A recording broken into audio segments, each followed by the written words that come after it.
Hello दोस्तों, कैसे हैं आप सभी। आप लोगों का कल 13 अगस्त को महात्मा गांधी काशी विद्यापीठ यूनिवर्सिटी में बीए, बीएससी, बीकॉम, बीबीए के सेकंड सेमेस्टर वाले सभी बच्चों का फाइनल एग्ज़ाम है और आपका हिंदी का पेपर है और आपके पेपर का नेम है हिंदी संरचना और अनुप्रयोग। दोस्तों, ये क्लास आपके लिए बहुत महत्वपूर्ण है क्योंकि मैं आपको वो क्वेश्चन करा रही हूँ जो प्रीवियस ईयर क्वेश्चन पेपर में सबसे ज़्यादा बार पूछे गए हैं और आपके सिलेबस के अकॉर्डिंग जितनी भी यूनिट हैं उनमें जितने भी इंपॉर्टेंट क्वेश्चन बन सकते हैं, मोस्ट इंपॉर्टेंट मैं वो कुछ क्वेश्चन आपको यहाँ करा रही हूँ। मैं आपको अति लघु, लघु उत्तरीय और दीर्घ उत्तरीय सारे प्रश्न कराऊंगी इसमें। चलिए हम लोग अपने क्वेश्चंस की तरफ चलते हैं। आपका फर्स्ट क्वेश्चन है इसमें, हिंदी भाषा के विभिन्न फॉन्ट का उल्लेख कीजिए। दोस्तों, इस पेपर का एक वीडियो मैंने बहुत पहले अपलोड कर दिया था, लगभग 7-8 दिन पहले। उसको भी आप ज़रूर देख लीजिएगा। उसमें मैंने आपकी यूनिट फर्स्ट को पूरा बहुत अच्छे से कवर किया था। अब चलिए इसका आंसर देखिए। हिंदी भाषा को कंप्यूटर पर लिखने के लिए विभिन्न फॉन्ट का उपयोग किया जाता है। फॉन्ट का अर्थ है अक्षरों की लिखावट या शैली। हिंदी के प्रमुख फॉन्ट निम्नलिखित हैं। मैंने आपको यहाँ पे ये 8 फॉन्ट दिए हैं। अगर आपका ये लघु उत्तरी में आता है तो आप 8 लिख के आइएगा। अगर अति लघु में पूछ लिया जाए तो आप 5 भी लिख देंगे तो काम चल जाएगा। पहला है आपका कृतिदेव, दूसरा है आपका चाणक्य, तीसरा है मंगल, चौथा है अपराजिता, पाँचवा है कोकिला, छठा है निर्मला युआई, सातवां है उत्साह, आठवां है देवलिस। इनमें मंगल सबसे ज़्यादा प्रचलित फॉन्ट है क्योंकि ये इंटरनेट, कंप्यूटर और मोबाइल में आसानी से चलता है। वहीं आपका कृतिदेव और चाणक्य का उपयोग पहले सरकारी कार्यालयों और हिंदी टाइपिंग में अधिक किया जाता था। फिर आपका इसमें अगला क्वेश्चन है, कंप्यूटर का जनक किसे कहा जाता है। आंसर, चार्ल्स बेबेज को कंप्यूटर का जनक कहा जाता है। उन्होंने सन 1837 में एनालिटिकल इंजन नामक एक यांत्रिक कंप्यूटर डिजाइन किया था। इस मशीन में आधुनिक कंप्यूटर के कई प्रमुख गुण मौजूद थे, जैसे आपका गणना करना, निर्देशों के अनुसार कार्य करना और डेटा को सुरक्षित रखना। चार्ल्स बेबेज का ये आविष्कार आधुनिक कंप्यूटर के विकास की नींव माना जाता है। इसी महत्वपूर्ण योगदान के कारण उन्हें कंप्यूटर का जनक कहा जाता है। फिर आपका इसमें अगला क्वेश्चन है, स्वयं क्या है। ये आपका यूनिट 4 में दिया है, बहुत इंपॉर्टेंट है। आंसर देखिए, स्वयं भारत सरकार द्वारा शुरू की गई एक ऑनलाइन शिक्षा पहल का नाम है। इसका पूरा नाम study web of active learning for young aspiring minds है। यह एक ऐसा मंच है जो छात्रों को विभिन्न विषयों में ऑनलाइन पाठ्यक्रम प्रदान करता है, जिन्हें कोई भी कहीं भी कभी भी एक्सेस कर सकता है। एक्सेस का मतलब है कि आप उसे कहीं भी देख सकते हैं, जिसका उद्देश्य शिक्षा नीति के 3 मुख्य सिद्धांतों पहुंच, समानता और गुणवत्ता को प्राप्त करना है। फिर आप इसमें लिखेंगे स्वयं के बारे में मुख्य बातें, क्योंकि ये क्वेश्चन आपका ज़्यादातर लघु में पूछा जाता है तो आपको थोड़ा बड़ा लिखना पड़ेगा। पहला पॉइंट है मुफ्त ऑनलाइन पाठ्यक्रम। स्वयं सभी को मुफ्त ऑनलाइन पाठ्यक्रम प्रदान करता है जो कक्षा 9 से लेकर स्नातकोत्तर स्तर तक के हैं। फिर आपकी इसमें अगली हेडिंग है विषयों की विविधता। इसमें विज्ञान, इंजीनियरिंग और प्रौद्योगिकी, मानविकी और सामाजिक विज्ञान, कानून, प्रबंधन आदि जैसे विभिन्न विषयों के पाठ्यक्रम शामिल हैं। इसमें आपका अगला पॉइंट है सर्वश्रेष्ठ शिक्षकों द्वारा तैयार। सभी पाठ्यक्रम आपके देश के सर्वश्रेष्ठ शिक्षकों द्वारा तैयार किए गए हैं। फिर आपका इसमें अगला क्वेश्चन है ई ज्ञान कोश क्या है। आंसर, ई ज्ञान कोश इंदिरा गांधी राष्ट्रीय मुक्त विश्वविद्यालय इग्नू द्वारा संचालित एक राष्ट्रीय डिजिटल रिपॉजिटरी है जो विभिन्न प्रकार की अध्ययन सामग्री जैसे पाठ, चित्र, वीडियो और अन्य डिजिटल संसाधनों को संग्रहित और प्रदान करता है। ये छात्रों को ऑनलाइन अध्ययन सामग्री तक पहुंचने और डाउनलोड करने की सुविधा प्रदान करता है, जिससे वे अपनी पढ़ाई कभी भी कहीं पे भी कर सकते हैं। फिर आपका इसमें अगला क्वेश्चन है पर्यायवाची शब्दों का महत्व बताइए। आंसर, पर्यायवाची शब्द हिंदी भाषा को सुंदर और प्रभावशाली बनाने में महत्वपूर्ण भूमिका निभाते हैं। इनके प्रयोग से एक ही शब्द को बार बार दोहराने की आवश्यकता नहीं पड़ती। एग्जाम्पल देख लीजिए, यदि किसी अनुच्छेद में बार बार सूर्य शब्द आए तो भाषा थोड़ी सी नीरस लगने लगती है, तो इसके स्थान पे हम लोग सूर्य का प्रयोग कर सकते हैं, कभी रवि लिख सकते हैं, कभी भानु लिख सकते हैं, कभी दिनकर लिख सकते हैं। इससे जो आपका एसे है या कोई आप पैराग्राफ लिख रहे हैं तो थोड़ा अट्रैक्टिव हो जाता है। तो यही पर्यायवाची शब्दों का इस्तेमाल होता है। मेन पर्यायवाची शब्दों का प्रयोग विशेष रूप से साहित्य, कविता, कहानी और भाषण में अधिक होता है। इनसे भाषा में एक विविधता आती है और लेखक अपनी बात को अलग अलग सुंदर शब्दों में व्यक्त कर सकता है।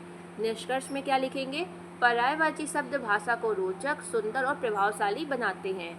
फिर आपका इसमें अगला क्वेश्चन है, ध्वनि किसे कहते हैं? आंसर, मनुष्य के मुंह से निकलने वाली वह आवाज़ जिसे सुनकर किसी भाषा का अर्थ समझने में सहायता मिलती है, ध्वनि कहलाती है। सरल शब्दों में आप देख लीजिए, बोलते समय हमारे मुंह से निकलने वाली आवाज़ ही आपकी ध्वनि है।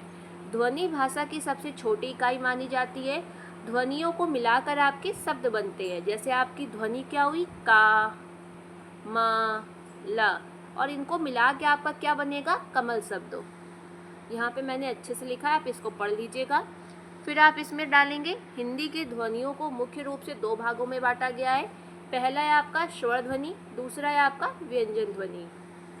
फिर आपका इसमें अगला क्वेश्चन है, स्ववृत्त क्या है? यानी कि आपका बायोडेटा क्या है? आंसर देखिए, बायोडेटा या स्ववृत्त, जिसे आप रिज्यूमे भी कहते हैं, एक ऐसा दस्तावेज है जो आपकी शिक्षा, कार्य अनुभव, कौशल और उपलब्धियों का सारांश प्रस्तुत करता है। ये नौकरी, शैक्षणिक या अन्य पेशेवर अवसरों के लिए प्रस्तुत किया जाता है। ये नौकरी के आवेदनों के लिए एक महत्वपूर्ण दस्तावेज है जो संभावित नियोक्ताओं को आपके बारे में जानकारी प्रदान करता है। एक प्रभावी बायोडेटा या स्ववृत्त आपको नौकरी के लिए एक मजबूत उम्मीदवार के रूप में पेश करने में मदद करता है। आपने भी कई बार देखा होगा कि जब आप नौकरी के लिए जाते हैं या आपने किसी को भी देखा हो जो नौकरी के लिए जा रहा हो, वो अपना बायोडेटा यानी कि रिज्यूमे बहुत अच्छा बनवाता है। क्यों? जिससे जो इम्प्रेशन पड़े वो बहुत अच्छा पड़े। फिर आपका इसमें अगला क्वेश्चन है, स्ववृत्त निर्माण में किन बातों का ध्यान रखना चाहिए? आंसर देखिए, स्ववृत्त निर्माण में निम्नलिखित बातों का ध्यान रखना चाहिए। पहला, उसकी भाषा आपकी सरल और औपचारिक हो, तथ्य स्पष्ट और सही हो, अनावश्यक विवरण ना दें कि आप बायोडेटा में अपनी बहन, फिर बहन की शादी हो गई तो उनके आदमी के बारे में लिखें। आपको ये सब नहीं लिखना होता है। जितने भी आवश्यक बातें जिससे सामने वाले पे अच्छा प्रभाव पड़े, आपको सिर्फ वो लिखना होता है। प्रस्तुति आकर्षक और व्यवस्थित होनी चाहिए, त्रुटिहीन हो यानी कि उसमें गलतियाँ ना हो। फिर आपका इसमें अगला क्वेश्चन है, कंप्यूटर का सामान्य परिचय दीजिए, उसके प्रमुख भागों और उपयोग को लिखिए। आंसर, कंप्यूटर एक इलेक्ट्रॉनिक उपकरण है जो डेटा को इनपुट के रूप में लेता है और फिर उसे संशोधित करता है, फिर उसे सूचना के रूप में आपको देता है। इसका उपयोग विभिन्न प्रकार के कार्यों के लिए किया जाता है, जैसे कि गणना करना, डेटा को संग्रहित करना और संचार करना। यह एक बहुमुखी उपकरण है जिसका उपयोग शिक्षा, व्यवसाय, मनोरंजन और कई अन्य क्षेत्रों में किया जाता है। अब आप देख लीजिए कंप्यूटर के प्रमुख भाग कौन कौन से हैं। तो कंप्यूटर के दो मुख्य भाग होते हैं, पहला आपका हार्डवेयर और दूसरा सॉफ्टवेयर। अब आप हार्डवेयर में क्या लिखेंगे? हार्डवेयर में वे सभी भौतिक भाग शामिल होते हैं जिन्हें हम छू सकते हैं, जैसे कि कीबोर्ड, माउस, मॉनिटर और सीपीयू। फिर आप इसमें कंप्यूटर का जो अगला भाग है सॉफ्टवेयर, उसके बारे में लिखेंगे, क्योंकि ये क्वेश्चन आपसे ज़्यादातर लॉन्ग में ही पूछा जाता है और बहुत बार पूछा भी गया है। तो आप सॉफ्टवेयर में क्या लिखेंगे? सॉफ्टवेयर कंप्यूटर या अन्य डिवाइस को चलाने के लिए उपयोग किए जाने वाले निर्देशों, डेटा या प्रोग्रामों का एक संग्रह है जो कंप्यूटर को बताता है कि आपको क्या करना है और कैसे करना है। दोस्तों, आप ये समझिए कि बिना सॉफ्टवेयर के कंप्यूटर आपका सिर्फ एक डब्बा होता है कि उसमें आपका सीपीयू है, माउस है। जब तक सॉफ्टवेयर नहीं होगा कंप्यूटर आपका नहीं चलता है। तो आप ये समझिए कि सॉफ्टवेयर ही आपका कंप्यूटर को चलाता है। आपके फ़ोन को भी आपके सॉफ्टवेयर ही चलाते हैं। अब आप इसमें देखिए कि कंप्यूटर के प्रयोग क्या है। पहला है आपका शिक्षा में। कंप्यूटर का उपयोग छात्रों को सीखने और जानकारी प्राप्त करने में मदद करने के लिए किया जाता है। दूसरा है आपका व्यवसाय में। कंप्यूटर का उपयोग व्यवसाय में डेटा को संसाधित करने, संचार करने और उत्पादकता को बढ़ाने के लिए किया जाता है। फिर आपका इसमें तीसरा प्रयोग है मनोरंजन में। कंप्यूटर का उपयोग गेम खेलने, फिल्म देखने और संगीत सुनने के लिए किया जाता है। चौथा प्रयोग है आपका संचार में। कंप्यूटर का उपयोग ईमेल भेजने, सोशल मीडिया का उपयोग करने और वीडियो कॉन्फ्रेंसिंग के लिए भी किया जाता है। फिर आपका इसमें पांचवा उपयोग है, कंप्यूटर का उपयोग वैज्ञानिक अनुसंधान, चिकित्सा और इंजीनियरिंग जैसे विभिन्न क्षेत्रों में भी किया जाता है। फिर आपका इसमें अगला क्वेश्चन है, कंप्यूटर में हिंदी के प्रयोग का वर्णन कीजिए। यह आपसे पूछ सकता है कि कंप्यूटर में हिंदी भाषा का प्रयोग कैसे होता है। दोनों का आप सेम आंसर लिखेंगे। आंसर देखिए, कंप्यूटर में हिंदी का प्रयोग अब सामान्य और व्यापक होता जा रहा है। यूनिकोड के विकास और विभिन्न सॉफ्टवेयरों के आने के बाद हिंदी में टाइपिंग करना, ईमेल भेजना, वेबसाइटों पर जानकारी पढ़ना और लिखना और अन्य कई काम कंप्यूटर पर हिंदी में करना आसान हो गया है। कंप्यूटर और सूचना प्रौद्योगिकी के युग में हिंदी भाषा का उपयोग निरंतर बढ़ रहा है। अब हिंदी ने न केवल संवाद और साहित्य की भाषा है, बल्कि तकनीकी, शैक्षणिक, प्रशासनिक और इंटरनेट आधारित कार्यों में भी इसका प्रयोग किया जा रहा है। फिर आपकी इसमें हेडिंग क्या पड़ेगी? हिंदी का कंप्यूटर में प्रयोग और उसके प्रमुख क्षेत्र कौन कौन से हैं, क्योंकि ये क्वेश्चन भी आपका दीर्घ में बहुत पूछा जाता है। इसमें पहली हेडिंग आपकी पड़ेगी टाइपिंग और डेटा एंट्री। अब आपकी हिंदी टाइपिंग के लिए बहुत सारे कीबोर्ड आ रहे हैं, जैसे आपका इनस्क्रिप्ट हो गया, रेमिगटन हो गया, फोनेटिक और लेआउट प्रयोग किए जा रहे हैं। ये आपकी हिंदी टाइपिंग के लिए तीनों उपयोग किए जाते हैं। फिर आपका इसमें दूसरा पॉइंट है, जब से आपकी यूनिकोड तकनीक आई है, आप हिंदी को किसी भी डिवाइस में आराम से टाइप कर सकते हैं। फिर आपकी इसमें अगली हेडिंग पड़ेगी सॉफ्टवेयर और ऐप्स में हिंदी का प्रयोग। माइक्रोसॉफ्ट ऑफिस, गूगल डॉक्स और अन्य सॉफ्टवेयर हिंदी भाषा में भी उपलब्ध हैं। गूगल इनपुट टूल्स, लिप्यंतर टूल्स आदि हिंदी में टाइपिंग को आसान बनाते हैं। फिर आप इसमें हिंदी के प्रयोग की अगली हेडिंग डालेंगे हिंदी सर्च इंजन और वॉइस असिस्टेंट। इसमें आपका पहला पॉइंट है, गूगल आदि में हिंदी सर्च का विकल्प आने लगा है। गूगल असिस्टेंट, एलेक्सा जैसे वॉइस असिस्टेंट अब हिंदी में भी बातचीत करने में सक्षम है। फिर आपका इसमें अगला क्वेश्चन है, समास को परिभाषित कीजिए, ये कितने प्रकार के होते हैं? आंसर, समास आपका दो या दो से अधिक शब्दों के मेल से बना एक सार्थक शब्द है। इसमें आपके दो शब्द मिलके एक तीसरा नया शब्द बनाते हैं, फिर उसका एक अलग अर्थ निकलता है। इसमें आप क्या लिखेंगे? हिंदी व्याकरण में समास आपके 6 प्रकार के होते हैं। पहला है आपका अव्ययी भाव समास, दूसरा है आपका तत्पुरुष समास, तीसरा है आपका कर्मधारय समास, चौथा है आपका द्विगु समास, पांचवा है द्वंद्व समास, छठा है आपका बहुव्रीहि समास। फिर आपका इसमें अगला क्वेश्चन है, संज्ञा की परिभाषा दीजिए, उसके प्रमुख प्रकारों का विस्तार से वर्णन कीजिए। आंसर, सबसे पहले आप इसकी परिभाषा लिखेंगे, किसी व्यक्ति, वस्तु, स्थान, भाव आदि के नामों को आप संज्ञा कहते हैं। ये नाम किसी व्यक्ति, वस्तु, जाति या स्थान के हो सकते हैं, जैसे आपका राम, मेज, दिल्ली, मनुष्य, मिठास, ये सब आपका किस में आता है? संज्ञा में आता है। फिर आप इसमें अगली हेडिंग डालेंगे, संज्ञा के प्रमुख 5 भेद होते हैं। पहला है आपका व्यक्तिवाचक, दूसरा है आपका जातिवाचक, तीसरा है आपका भाववाचक संज्ञा, फिर आपका चौथा है समूहवाचक संज्ञा और पांचवा है आपका द्रव्यवाचक संज्ञा। आप इसको देखें। फिर दोस्तों, ये क्वेश्चन आपसे दीर्घ में पूछा जाता है, इसलिए आपको जो ये जितने भी टाइप मैंने आपको संज्ञा के बताए हैं, इसके अंदर भी लिखना पड़ेगा। मैं आपको बता देती हूँ क्या लिखेंगे। व्यक्तिवाचक संज्ञा में क्या होता है? व्यक्तिवाचक संज्ञा आपको किसी विशेष व्यक्ति, वस्तु या स्थान का बोध कराती है, जैसे आपका गंगा, तुलसीदास, पटना, राम, हिमालय। यानी कि व्यक्तिवाचक में आप पर्टिकुलर किसी एक व्यक्ति का नाम लिख रहे होते हैं और उस जैसा आपको दूसरा कोई नहीं मिलेगा। आपको गंगा जैसा दूसरा कोई मिलता है, तुलसीदास जैसा आप पटना आपको क्या पूरे भारत में 10-15 मिलेंगे? नहीं, सिर्फ एक ही है।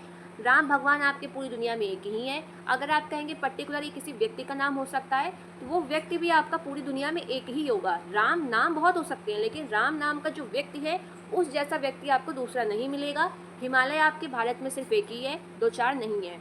तो व्यक्तिवाचक में वो आते हैं जो सिर्फ आपका सिंगल होता है इस दुनिया में, वो आपका व्यक्तिवाचक में आता है। फिर आप जातिवाचक में क्या लिखेंगे? जातिवाचक संज्ञा किसी वस्तु या प्राणी की संपूर्ण जाति का बोध कराता है। इसका मतलब ये है, जब आप बहुत सारी गायों को देखते हैं तो आप क्या कहते हैं? वो गाय आ रही है। गायों के नाम नहीं होते कि आपकी गली में पहले काली गाय आई, फिर आपकी सफ़ेद गाय आई, तो आप उनके नाम नहीं कहेंगे। आप क्या कहेंगे? मम्मी गाय आ गई है। तो आपका जातिवाचक संज्ञा में वो आता है जो आपकी पूरी जाति का बोध कराए। जैसे गाय आपकी सारी गायों को कहा जाता है। लड़का, आप जितने भी लड़के दुनिया में सबको आप लड़का कहेंगे। आपके भारत में जितने भी शहर हैं आप सबको शहरी कहेंगे। अगर आपको पर्टिकुलर नाम दे दे, कानपुर शहर, मथुरा शहर, काशी शहर, तो वो क्या होगा? वो आपका फिर व्यक्तिवाचक में चला जाएगा। लेकिन अगर सिर्फ आपका शहर कह रहा है तो वो सारे शहर की आपको जाति का बोध करा रहा है। नदियाँ जैसे हो गई आपकी, पहाड़ हो गए, मनुष्य हो गए, घोड़ा हो गए, दर्जी हो गए, धोबी, बहन, भाई, ये सब आपका जातिवाचक में आता है। फिर आपका इसमें अगला टाइप है भाववाचक संज्ञा। भाववाचक संज्ञा व्यक्ति या पदार्थों के भाव, गुण, दशा या अवस्था का बोध कराती है। जैसे आपका अच्छाई, क्रोध, चौड़ाई, मिठास, लंबाई, ये सब क्या है? आपका भाववाचक संज्ञा है। अब आप कहेंगे कि अच्छाई, क्रोध, चौड़ाई हमें विशेषण जैसा लग रहा है, तो विशेषण पहचानने की मैं आपको एक तरीका बता देती हूँ। जब भी आपको लगे कि ये विशेषण है, आप उसके आगे लड़का लड़की लगा के देख लीजिए। अगर देखिए विशेषण होगा तो आपको सही लग रहा होगा सुनने में, जैसे अच्छा आपका विशेषण है तो आप अच्छा लड़का कह सकते हैं, लेकिन अच्छाई लड़का कह सकते हैं, नहीं कह सकते। जैसे आपका लंबा लड़का कह सकते हैं, आपको लगेगा कि हाँ ये सही है, लेकिन लंबाई लड़का आपको सही नहीं लगेगा। तो आपको खुद ही समझ आ जाएगा भाववाचक और विशेषण में पहचान। ये बहुत ही अच्छा तरीका है, आप इसको एक बार ट्राई ज़रूर करिएगा। फिर आपका इसमें अगला क्वेश्चन है, समूहवाचक क्या है। समूहवाचक संज्ञा किसी एक व्यक्ति वस्तु का बोध न कराकर अनेक लोगों के समूह का बोध कराती है। जैसे आपका गिरोह हो गया, झुंड हो गया, दल हो गया, सभा हो गया, सेना हो गई, यानी कि ये पूरे आपको समूह के बारे में बताती है। फिर आपकी इसमें अगली संज्ञा है द्रव्यवाचक संज्ञा। द्रव्यवाचक संज्ञा किसी धातु या द्रव्य पदार्थ का बोध कराती है। अब द्रव्यवाचक का ये मतलब बिल्कुल भी नहीं कि हमेशा इसमें तरल पदार्थ आएगा, क्योंकि ध्यान दीजिए इसमें आधा व और या है। अगर सिर्फ ये लिखा होता द्रव तो इसमें आपके तरल पदार्थ आते, ये द्रव्य है, तो इसमें आपका घी, चांदी, पानी, पीतल, सोना, लोहा, तेल सब आता है। फिर आपका इसमें अगला क्वेश्चन है, ई पुस्तकालय क्या है। आंसर देखिए, ई लाइब्रेरी को हिंदी में डिजिटल लाइब्रेरी या इलेक्ट्रॉनिक लाइब्रेरी कहा जाता है। यह एक ऐसी लाइब्रेरी है जिसमें किताबें, लेख, पत्रिकाएं, शोध पत्र और अन्य अध्ययन सामग्री डिजिटल रूप में उपलब्ध होती है, जिन्हें कंप्यूटर या अन्य डिजिटल उपकरणों के माध्यम से एक्सेस किया जाता है। फिर आपका इसमें अगला क्वेश्चन है, ओसीआर क्या है। पहले मैं आपको सरल भाषा में ओसीआर बता देती हूँ। आपने अपने फ़ोन में जो गूगल स्कैनर है उसका कई बार प्रयोग किया होगा कि आप किसी भी कॉपी पे आप गूगल से स्कैन करें, फिर आप उसके अक्षरों को कॉपी करके कहीं पे पेस्ट कर सकते हैं। तो यही आपका ओसीआर की भी तकनीकी है। ओसीआर का पूरा नाम क्या है, ऑप्टिकल कैरेक्टर रिकॉग्नाइजेशन। आपने कई बार देखा होगा कि अगर आप फ़ोटोकॉपी कराने गए हैं तो वो लोग आपकी फ़ोटोकॉपी मशीन में कागज़ रखते हैं, फिर वो जितने भी अक्षर होते हैं यानी कि पूरा वो कागज़ उनके कंप्यूटर में चला जाता है। तो वो किससे जाता है, ओसीआर तकनीकी से। अब आप देखिए इसमें लिखेंगे क्या, यह एक ऐसी तकनीक है जिसका उपयोग प्रिंटेड या हस्तलिखित टेक्स्ट को स्कैन करके उसे डिजिटल टेक्स्ट में बदलने के लिए किया जाता है। इसका उपयोग स्कैन किए गए दस्तावेजों, किताबों, रसीदों आदि से टेक्स्ट निकालने में किया जाता है ताकि उसे कंप्यूटर पर संपादित, खोजा और संग्रहित किया जा सके। अब आप इसका एग्जाम्पल देखिए, किसी पुस्तक के पन्ने को स्कैन करके उसमें मौजूद टेक्स्ट को वर्ड फाइल में बदलना। दूसरा एग्जाम्पल है इसका, बैंक चेक स्कैन करके उसका डेटा पहचानना। तीसरा है आपका, पुराने दस्तावेजों को डिजिटल रूप प्रदान करना। फिर दोस्तों आपका इसमें आगे है, सबसे पहले तो आप ये देख लीजिए, सारे ये क्वेश्चन मैंने लिख रखे हैं। हर एक यूनिट आपकी इसमें कवर करिए, 5 यूनिट है और 5 यूनिट का एक भी टॉपिक नहीं छोड़ा है। आपकी 5 यूनिट का हर एक टॉपिक मैंने इसमें जितना भी इम्पॉर्टेंट है वो सब कवर किया है। और ये मेरी आपको 100% गारंटी है कि इस एक PDF से आपके 70 से 80% क्वेश्चन आ जाएंगे। वैसे तो आपके 95% क्वेश्चन इसी से आएंगे, लेकिन मैं ज़्यादा नहीं बोलती जिससे मेरी बात गलत ना हो। 70 से 80% आएगा, ये मेरी आपको लिखित गारंटी है। और मैंने ये PDF आपका टेलीग्राम चैनल में डाल दिया है और उसका नाम है एग्ज़ाम लर्निंग एकेडमी। लगभग 23 बच्चे ये PDF को ख़रीद चुके हैं। अभी 4 का और मैसेज आया है, तो ये वीडियो के बाद मैं उनको भेज दूँगी। आप भी ये PDF खरीद सकते हैं, सिर्फ ये 15 रुपये का है। आप एग्ज़ाम लर्निंग एकेडमी चैनल में जाइएगा, सिर्फ हेलो भेज दीजिएगा और उसमें लिख दीजिएगा हिंदी माइनर, तो मैं आपसे खुद कांटेक्ट कर लूँगी। आपको स्कैनर भेज दूँगी, आप उसमें 15 रुपये डाल के PDF पूरा ले सकते हैं। और दोस्तों मैं आपको बता दूं कि जब मैं आपको पर्सनल स्कैनर भेजूं तभी आप पेमेंट करेंगे, जिससे आपको कोई भी कंफ्यूजन नहीं रहेगा। मैं खुद आपको मैसेज करूंगी, मैं खुद आपको स्कैनर भेजूंगी। जब मैं आपको स्कैनर भेज दूं आप उसमें पेमेंट कर दीजिएगा, और जब आप पेमेंट करेंगे तो मैं आपको बता देती हूँ, ऊपर आपको यशी शुक्ला नेम लिख के दिखेगा जब आप पेमेंट करेंगे, यशी शुक्ला। तो आप कहीं भी कंफ्यूज मत होइएगा। और आप ये मत सोचिएगा कि PDF में रुपए लग रहे हैं, पता नहीं आए कि ना आए। तो ये मेरी आपको लिखित गारंटी है, मैं बार बार कह रही हूँ, 100% गारंटी है कि आपका पूरा पेपर इसी से आएगा। 70 से 80% क्वेश्चन आप बहुत आराम से करके आएंगे। चैनल का नेम देख लीजिए आप, एग्ज़ाम लर्निंग एकेडमी। अगर मन हो तो आप खरीद लीजिएगा, मुझे मैसेज कर दीजिएगा, 2 से 3 मिनट में आपको PDF मिल जाएगा। बाकी कोई भी क्वेरी तो आप मुझे कमेंट ज़रूर करिएगा, रिप्लाई मैं डेफिनेटली करती हूँ। वीडियो देखने के लिए धन्यवाद।